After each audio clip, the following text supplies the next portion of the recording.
ये कहानी हमें दूसरों के झूठ से, धोखे से बचाने की ताकत रखती है। घर हो या ऑफिस, कोई हमसे सही बोल रहा है या गलत बोल रहा है, अगर हमारे पास ये पता लगाने की अक्ल हो तो हम कभी कोई गलत फैसला नहीं करते। सही फैसले जिंदगी में सुकून लाते हैं। और ये पता लगाने के लिए सिर्फ और सिर्फ दूसरों की बातों को, दूसरों के काम को ध्यान से ऑब्जर्व करने की जरूरत होती है। कैसे? आइए सुनते हैं लियो टॉल्स्टॉय द्वारा लिखी इस कहानी में। एक छोटे से राज्य में एक न्यायाधीश था जिसकी निगाह से कोई भी मुजरिम बच नहीं सकता था। मिनटों में वो दूध का दूध और पानी का पानी कर देता था। उस न्यायाधीश की प्रसिद्धि की खबर जब उस राज्य के राजा को लगी तो वो वेश बदलकर अपने घोड़े पर सवार होकर उस न्यायाधीश की परीक्षा लेने के लिए निकल पड़े। जब उस न्यायाधीश के द्वार पर वो पहुंचे तो वहां उन्हें एक लंगड़ा भिखारी दिखा। राजा ने उसके जुड़े हुए हाथ देखकर उसे कुछ पैसे दया करके दे दिए, मगर फिर उस भिखारी ने विनती भरे स्वर में कहा कि मैं चल नहीं सकता, क्या आप मुझे अगले चौराहे तक छोड़ आएंगे?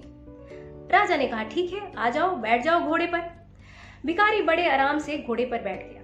जब चौराहा आया तो राजा ने भिखारी से नीचे उतरने को कहा, मगर वो भिखारी जो भी विनती कर रहा था उसके तो तेवर ही बदल गए। उसने जोर से कहा, उतरोगे तो तुम, ये घोड़ा तो मेरा है। राजा हक्के बक्के रह गए। जब उन्होंने उसे डांट कर चुप कराने की कोशिश की तो भिखारी जोर जोर से शोर मचाने लगा और आसपास काफी लोग इकट्ठा हो गए। उन दोनों के झगड़े को सुनकर सभी ने कहा, अब इसका निपटारा तो न्यायाधीश ही करेंगे। अगले दिन वो पहुंचे कोर्ट में। वहां न्याय पाने वालों की भीड़ लगी थी। सबसे पहले एक किसान और लेखक आए। उनके पास एक औरत थी।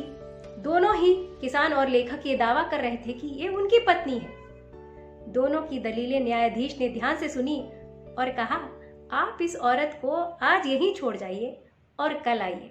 अगली बारी थी एक कसाई और एक तेली की। कसाई के पास सिक्कों की एक थैली थी। उसके कपड़ों पर खून के छींटे लगे हुए थे और तेली के हाथ तेल से सने हुए थे।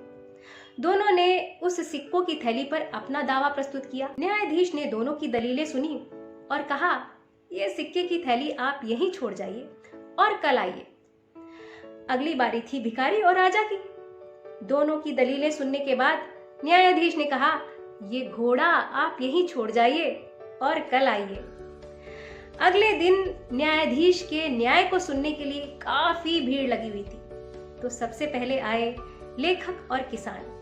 बड़े मजे से न्यायाधीश ने कहा कि ये पत्नी लेखक की है, आप इसे ले जा सकते हैं। गलत दावा प्रस्तुत करने के लिए किसान को 50 कोड़े लगाए जाने चाहिए। अगली बारी थी कसाई और तेली की।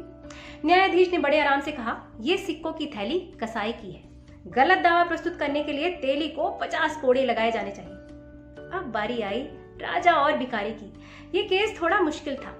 न्यायाधीश ने पूछा, क्या आप अपने घोड़े को 20 घोड़ों के बीच अस्तबल में पहचान लेंगे?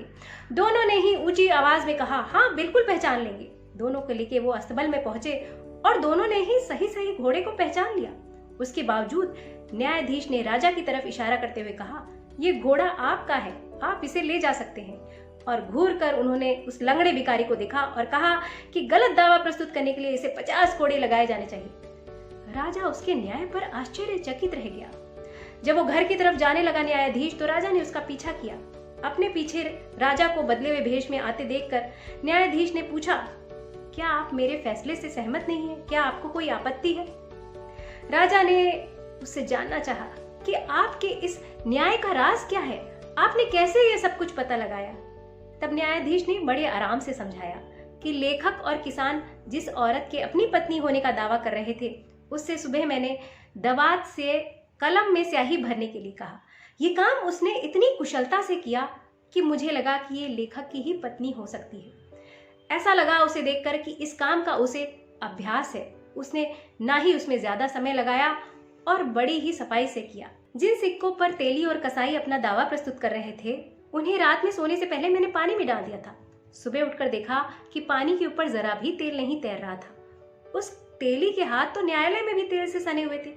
कुछ तो तेल का अंश होता उन सिक्कों पर, जिससे मुझे पता चल गया कि ये सिक्के कसाई के ही हैं। रही बात आपकी और उस भिखारी की, तो जब मैं आपको अस्तबल में ले गया था और आप घोड़े के पास गए थे, तो घोड़े ने अपनी गर्दन बड़े प्यार से आपकी तरफ घुमाई थी, जबकि उस भिखारी को देखकर उसने अपनी टांग उठाई थी, जिससे कि मुझे पता चल गया कि वो घोड़ा आप ही का है। तब राजा ने बताया कि वो इस देश के राजा हैं और उनकी प्रसिद्धि को सुनकर वो उनकी परीक्षा लेने आए थे वेश बदलकर, और वो उनसे बहुत प्रसन्न है, उन्हें कुछ पुरस्कार देना चाहते हैं। तब न्यायाधीश ने मुस्कुराते हुए कहा कि आपकी प्रशंसा और मेरी प्रसिद्धि तो सबसे बड़ा पुरस्कार है। मुश्किलें आए तो ठहरना सीखो, ठहर कर उस पल को समझना सीखो। मुश्किलें मोड़ है जिंदगी का, संभल कर आगे बढ़ना सीखो। ठहर कर, संभल कर, समझ कर हर मुश्किल का हल निकलता है, रास्ते जरूर नजर आते हैं। मैं हूँ सोनिया अग्रवाल। कहानी आपको अच्छी लगी हो तो वीडियो को लाइक करिएगा, शेयर करिएगा और चैनल को सब्सक्राइब करिएगा।